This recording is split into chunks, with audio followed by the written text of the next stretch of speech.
was thinking about all the guys that I've dated or engaged in sexual relationships,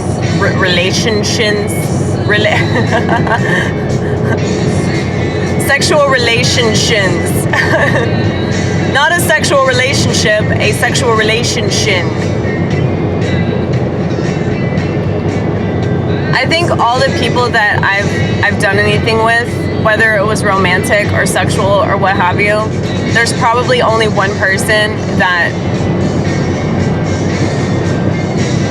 has no desire to speak to me ever again. Okay? Like everybody else, they're pretty cool with me. And the only reason this guy isn't cool with me is because he's a cyborg. But he was a cyborg that just so happened to be really attractive. And I made the mistake of idealizing him the night that we met because he made the mistake of idealizing me when he saw me do stand-up comedy. And I think that that's a common problem that people have when they watch somebody perform. They think of them in a certain way. And they don't realize that that person's real and raw and not what they want them to be in their head. And that's what he did to me. And I don't even blame him for this shit because, you know, people do that. You know, they watch you perform and they're in awe of you because of what you can accomplish on stage. But,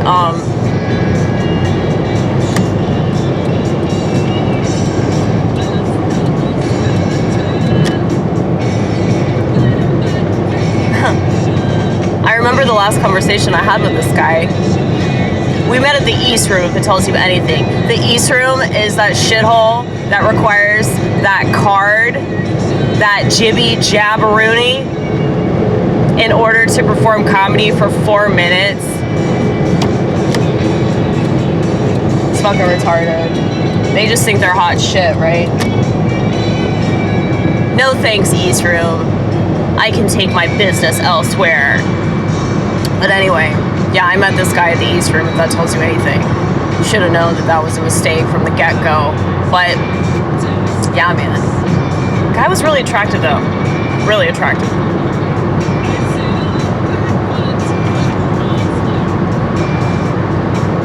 And he was attracted to me based upon my stage presence. Not based upon who I actually was as a person. But I do remember our last conversation when he was technically breaking up with me. I'll never forget this shit. He said, "Man, you are so funny, even now." Especially now, you piece of shit. Especially now. I am way funnier when I'm going through hardship. That's the whole point of hardship. That's why women aren't funny. I'm going to keep stressing this. Women can only be funny if they stop playing the victim. But since women are trained to do that, that's already their MO. The reason why men play the victim now is because they're always around women on the internet.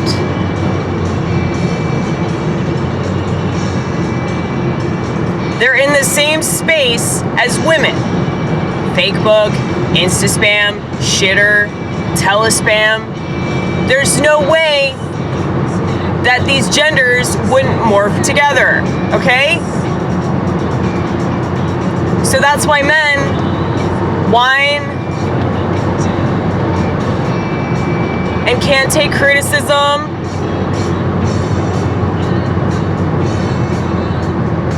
I mean, you want proof that people don't like offensive comedy, just offend them.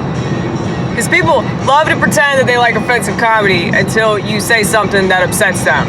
And then all of a sudden, their love for offensive comedy goes out the window. Isn't that funny how that works? Well, don't worry, baby. You can insult me all day. I love it. I love that shit.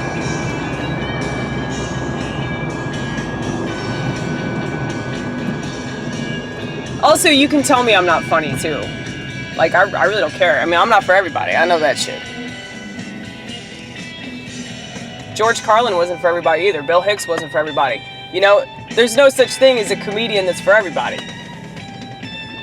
What the fuck, man? You have the green arrow, you stupid cunt. On her phone.